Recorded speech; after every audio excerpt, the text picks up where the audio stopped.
All right, peace be upon you, ladies and gentlemen. How are you?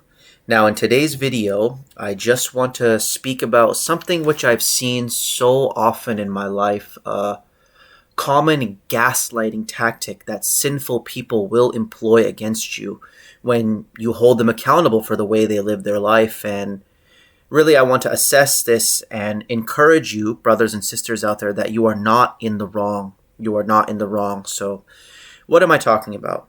So, what I've found in my life is that the majority of people you speak to, when you call them out for their sins or you hold them accountable for something they said or something they did that was wrong, they will almost always, the vast majority of people, they will gaslight you. They will say, oh, what, you, and even if you're calling them out from a place of non-hypocrisy, you're consistent. So let's say, for example, I'm talking to, I don't know, a family member, and I tell them, don't do drugs, you need to get off this stuff, it's not good. And I don't do drugs myself, so when I say that, I'm not being inconsistent. They might say to me like, oh, how dare you say that, and well, you think you're perfect, you think you're better than everybody, you think you're Mr. Goody Two-Shoes, well, you don't think you don't have any problems as well. Gaslighting. I never said I'm perfect. I never told you that I'm sinless. All I'm saying is that you need to get off the drugs, that would be better for you.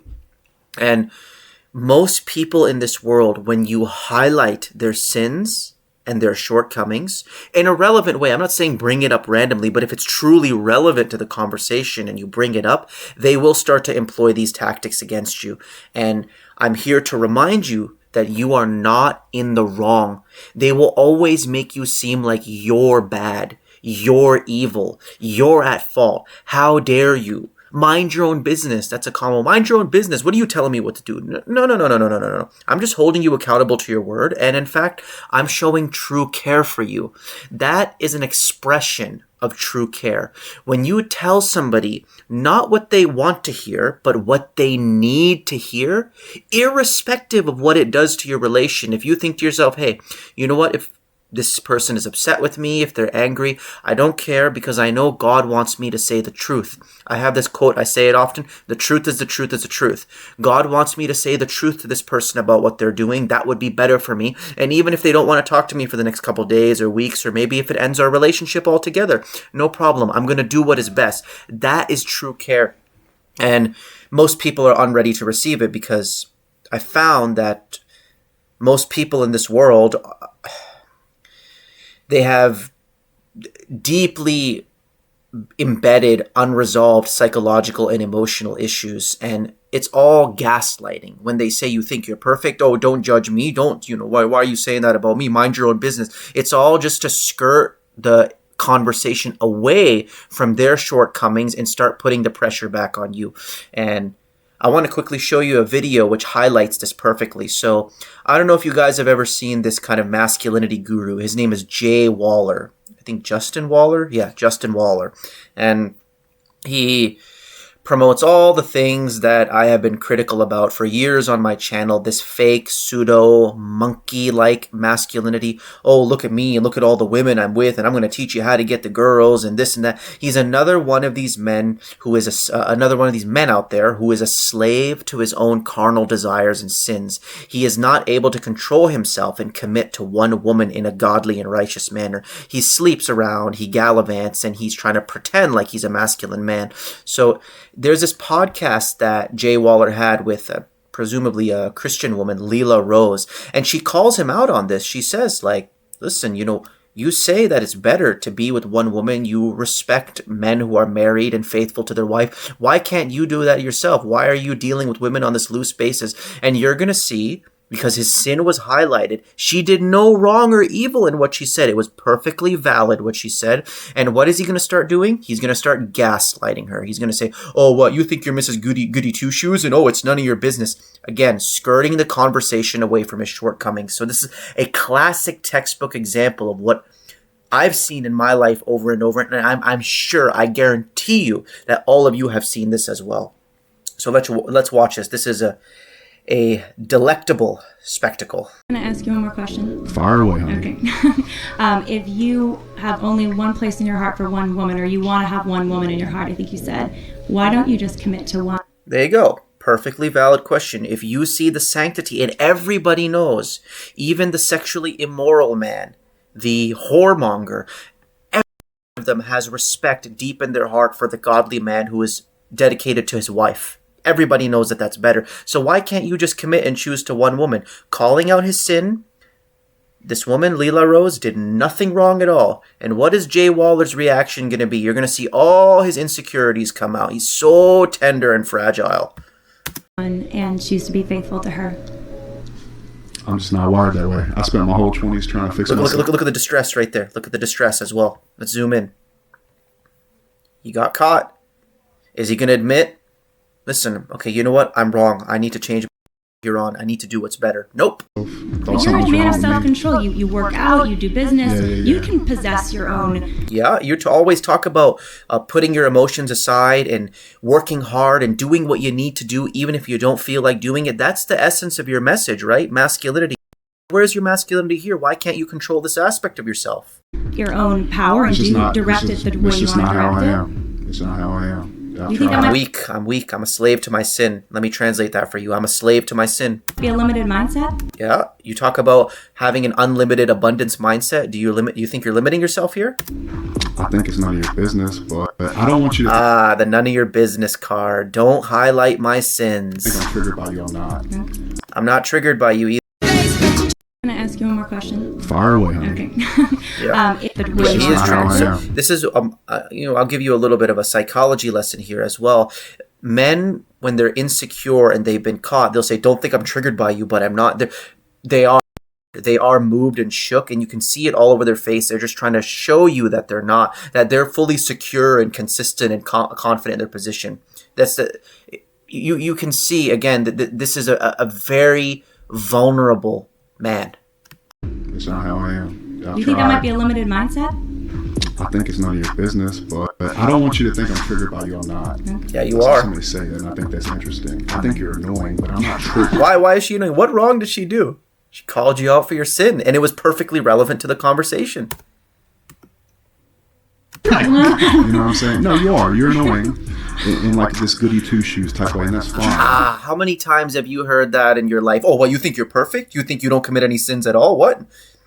I've heard this over and over. I'm going to live my life on my terms, unapologetically, like truly. So, translation, I'm not going to be held accountable to any objective standards, nor am I going to be held accountable to even the standards that come out of my mouth. I talk about masculinity, but I'm not going to be held to a masculine standard of sexual ethics and sexual continence. So, you can ask me this 85 different ways. At the end of the day, I'm going to walk out of here the same man. I'm just going to say it. It takes a lot more strength to honor your promise to one person for life. Click follow or based. I love that. So what's the point of me showing this video, this technical example of gaslighting? It's for me to remind the brothers and sisters who watch my channel that when you bring attention in a relevant way, not in just a random way, but in a relevant way to the conversation of somebody else's sins and their shortcomings, not only are you showing care for that person, if you don't care, you let them run off a cliff. If you do care, you'll take their heat and flack in the moment to tell them what they need to hear. But when you do that, you are never in the wrong. That's something I've learned in my life. When you call people out for their wrongs, you are not wrong for doing that. Okay? We can't be friends with everybody. We have to call out falsehood. Good people are not friends with everybody that just, let people live their life and do their thing and everybody's way is valid. That's not a good person. That's a compromised liar and a fake hypocrite. A good person calls out wrongs and falsehoods, and people don't usually like good people. And one thing I want to quickly say is that all of this kind of defensiveness, these maneuvers to, again, avoid accountability. That's all it's about, avoiding any responsibility for the things you say, any objective standards. All of this stuff, it comes out of deep-set insecurities. So the way you, let's say, I don't know, you're somebody, to bring up the family example, you tell your family member you need to get off these drugs, you need to sober up and clean up, and you have your life together, you're responsible, you take care of your family, you're not on any substances. The way you live your life and your high standards, it brings to light their insecurities, and that's why they're acting in such a visceral and angry and combative manner. Your high standards highlight their own shortcomings and insecurities. And nobody is forcing anyone to say or do anything. It's just advice. It's just saying the truth. That's all it is. So I found that in my life. It's out of envy, jealousy, anger, insecurity, pride. And remember, all pride is based on insecurity. Every single one of it. Or every single, I should say, exhibition of pride. It comes from deep-set insecurities. And all of it, this is how people are, man. This is just how they do it, right? This is how the shaitan provokes people. They instead of humbly taking the correction and lowering their head, they walk with their chest puffed out. Most people, when you call them out, they will double down on their sin and show you, no, I'm right, I'm true in my spot, instead of actually taking it. So just understand that it's not your fault that your high standards caused them offense, and you need not feel ashamed or bad about it at all. So I want you to keep that in mind, that you are never in the wrong.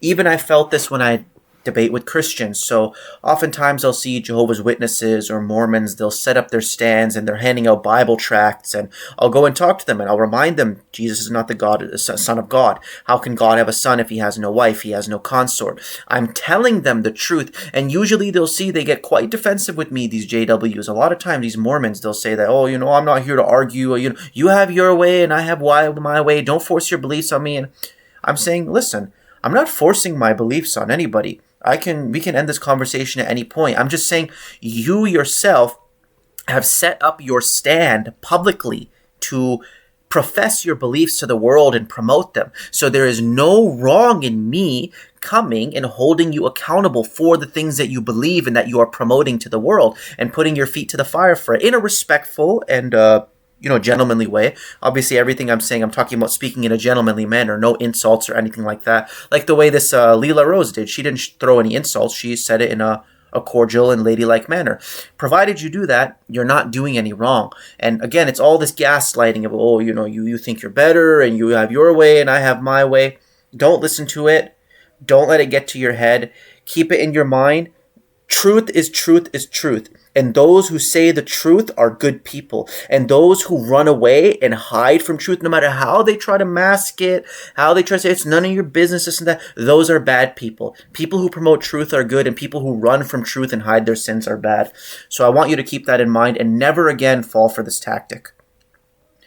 But anyways, ladies and gentlemen, that's really all I got to say on the matter. I hope this talk was a blessing. And yeah, peace to you. Remember, deceit abounds, so keep your eyes wide open. Peace out.